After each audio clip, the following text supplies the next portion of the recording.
8. This is referring to Epaphras of the previous verse. He had come to Paul with a word concerning those at Colossae.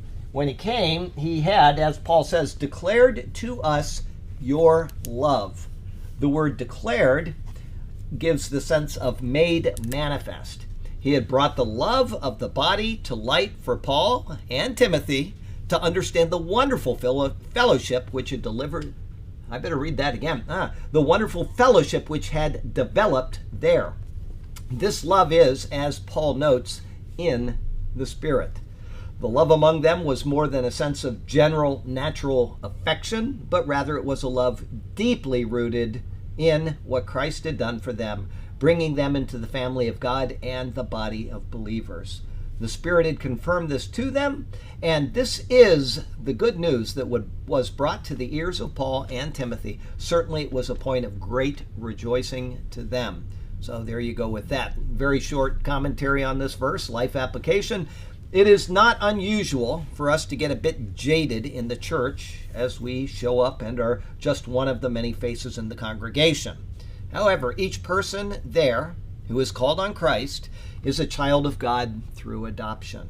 If we can remember this as we interact with our brothers and sisters, it would be a great help in putting aside petty differences and thus working together for the common good within the church. So it's not always easy to get along with everybody in the church. I understand that. I was stewing over some things, not church related today, but some people that just rub me the wrong way. And I think and that's, people just don't always get along. That's just the way it is. But in the end, especially if you're in a work environment and you kind of have to get along with people, or at least you have to not be at enmity with them. And so it's just great that I'm no longer in the work environment, because when I don't get along with somebody, there's just, it robs me of my sleep. It robs me of my joy. I'm like, what's the matter with this person? So if you have somebody like that in your sphere of employment, and you go through that, you are not alone. I went through that all the time. I would try my best to at least make friends with people and not have enmity. And some people are just, they just are there to rub everybody wrong. And the ones that were always the toughest with me were the contrarians. If you walked outside and you said, oh, what a beautiful blue day, they'd say, oh, it's going to rain in an hour. It's just a crummy day. Or if you say, we're going to paint the wall blue, he says, it'll look better black. I mean, whatever you say, they have something else to say.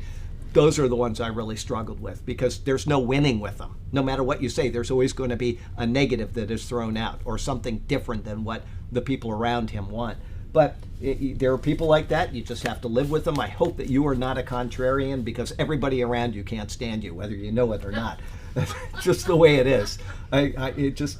Sorry about that. But anyway, So especially in the church. And one of the things is, and I know that this is kind of something I bring up from time to time, but if you are in a church and you're not getting along with somebody, or you whatever, it is so easy in America.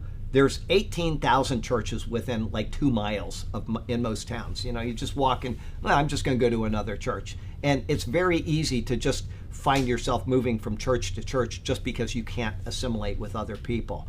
And that doesn't resolve anything. In the end, you're the one that's being harmed, because you're not getting a solid foundation with the people you're supposed to be worshiping with. You may be getting bad doctrine simply because you don't want to be at a church that has somebody that's an irritant. But if you can just kind of work it out with people, it's a really good thing. It's really helpful, and that is what Paul would ask of us here. So there you go with that. Okay, Sergio? Okay. Whoops. I'm not the contrarian, right? No, you're not. You're definitely not a contrarian. Sergio is one of the least contrarian people I know on the planet.